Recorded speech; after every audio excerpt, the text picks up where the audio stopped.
And the personal sacrifice is huge. There is no soccer game on Saturday. There's no Sunday dinner with the family. You're working. And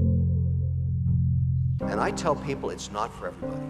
Don't do it if you don't have the stamina to get kicked around and driven into the ground and get up and do it again and beaten up by people that tell you, this is not kumbaya stuff, this is hardcore stuff. And I meet many entrepreneurs that are in tears saying, I can't go on, I haven't seen, my significant other in 2 weeks. It happened to me in a class. I mean, I'm not sure how you're gonna take this story, but I'm gonna tell it to you anyways, okay? End of a class, 9 at night, 600 people. There's a fellow up at the top puts up his hand and say, Mr. O'Leary, look, I have to ask you a question. I haven't said anything all class, but I'm really hurting. Can you help me? And I said, what's your problem? Class goes dead silent, because it's not gonna be about business. And he said, today, my fiance came to me and said that I have to make a decision between our relationship and the business. And I said, oh, I'm not Dr. Phil here, but let's hear it. This guy had, in his dorm room in undergrad engineering, built an online cloud-based compliance tool for hedge funds with under 250 million to help them reduce their costs and subscription service. The guy had a run rate of $5 million. He hadn't even graduated yet. I'm licking my chops at this business. This is fantastic. And then he said, but I have no time. And I never see my fiancée, and she wants me to come be with the family on Sundays just once. But I'm doing my compliance downloads on Sundays, and I have to deal with my customers because I got to be back to class at 8 o'clock in the morning on Monday. Now the class is looking at me saying, okay, big guy, what's the answer? I said, everybody, let's be pragmatic. Which is easier to replace? Your business or your fiancé? And the shit hit the fan with that. But let me ask you something, Clearly that match was not right, because if you're going to get into a relationship with an entrepreneur, man or woman, it doesn't matter. You have to understand what drives them. It's not gonna be a successful union. It's not gonna work. I think he made the right decision. You don't do it for money. It's not about greed, it's about personal freedom. The reason you want to be an entrepreneur is to be able to do whatever you want with your time, anytime you want. That's the whole idea, is to set yourself free to pursue the dreams you have. It happens to be, you need money to do that, but that's the derivative of the pursuit of freedom. Both success and failures is, there's certain things that drive entrepreneurs, and one of them is they're willing to take significant risks and realize that it's not a good balance in life, because you're going to work 25 hours a day. You're going to give up certain things for that. And the whole reason to do it is not for greed of money, it's the pursuit of freedom.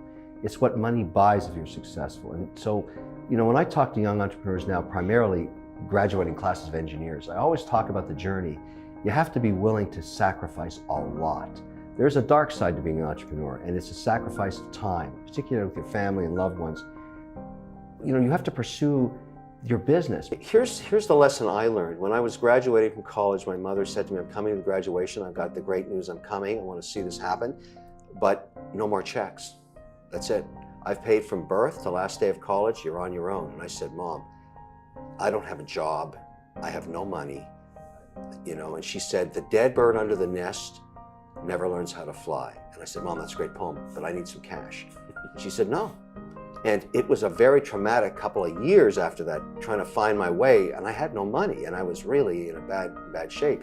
But the whole point was, she felt that the journey of paying for right to the end of college was on her back, and that she had done that, and now it was my turn to launch and go on. That was such a powerful experience for me that I've now mandated that into my family trust, which is a generational skipping trust that provides from children born to future generations, even out of wedlock, I don't care. It's a full freight pay from birth to last day of college, and then they get this, nothing. Now, when I put this structure in place on my first liquidity event, it was around the sale of the learning company. I walked across the river to Cambridge, met with the lawyers and said, I want to structure this thing this way. And they said, you sure? I said, I've talked to my wife about it. We had, when we were married, we had no money. And I went back and explained the structure to my kids after I'd locked and loaded it. They were 4 and 6. Decades later, well, I guess 12 years later, my son, who was doing very poorly in high school, I think at around grade 10, he was not going to get to college. And he came to me and said, Dad, walk me through the trust deal again. I said, sure, Trevor. It's very easy. Here's how it works. If Mom and I go out to a movie tonight, we get run over. You're going to be okay, because you're going to be taken care of right till you finish high school, because it doesn't look like you have to worry about college. And then he said, well, what happens after that? I said, you're on your own. You get nothing. He said, I get nothing? I said, yeah. The dead bird under the nest never learns how to fly. And he said, that sucks. But I said, why don't you take advantage of the runway you've got? You're grade 10. It's full freight. Now he's in 3rd year electrical engineering. Maybe that was the night that it hit him, where the fear. The reason you are an investor and you pursue, in many cases, an entrepreneurial life is you're pursuing freedom. That's the whole reason to do this.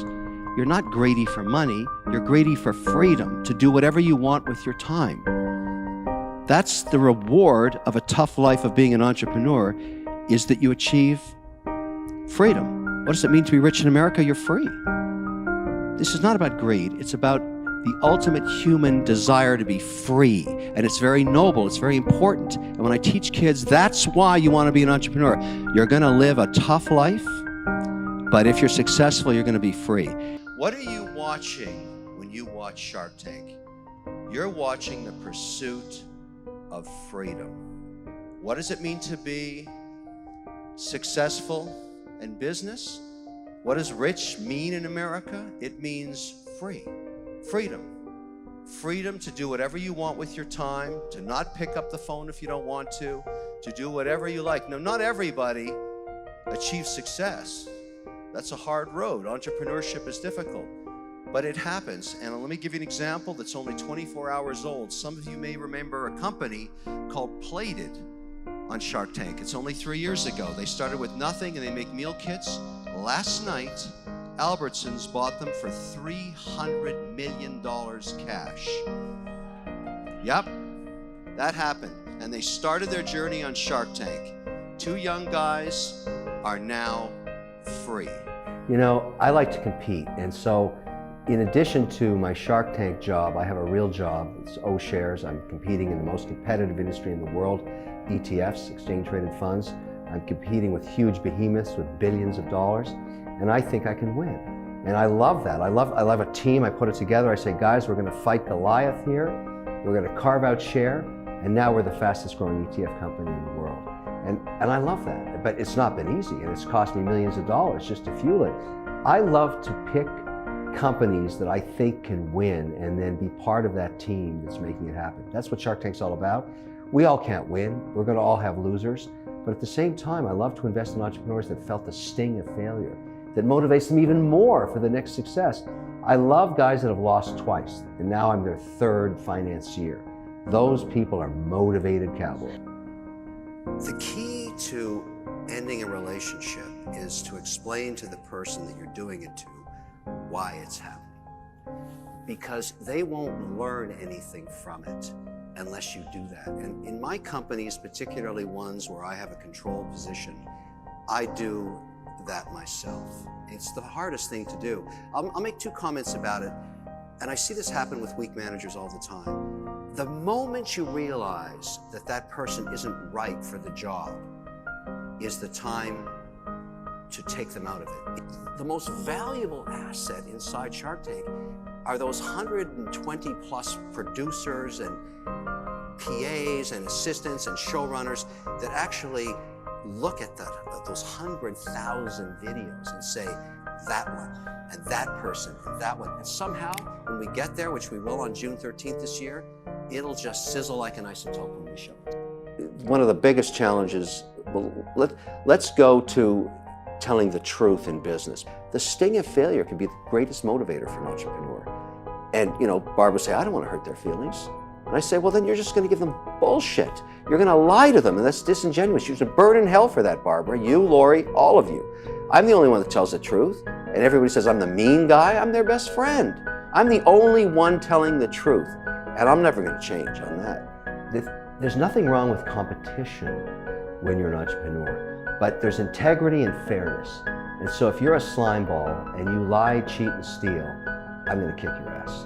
I'm somehow going to find a way to get that back at you because I don't like that. I don't mind competing with people that tell the truth, and when the truth is, look, we're going to beat you, and here's how we're going to do it, which I do all the time with people I'm competing with. I think business is war. There's winners and there's losers. And I tell my teams, guys, we're going to get up and do battle. We're going to salt the earth of our competitors. We're going to steal their market share. We're going to make sure nothing grows after we burn down their markets. I like that kind of stuff. That to me is what business is all about. I'm not this kumbaya guy.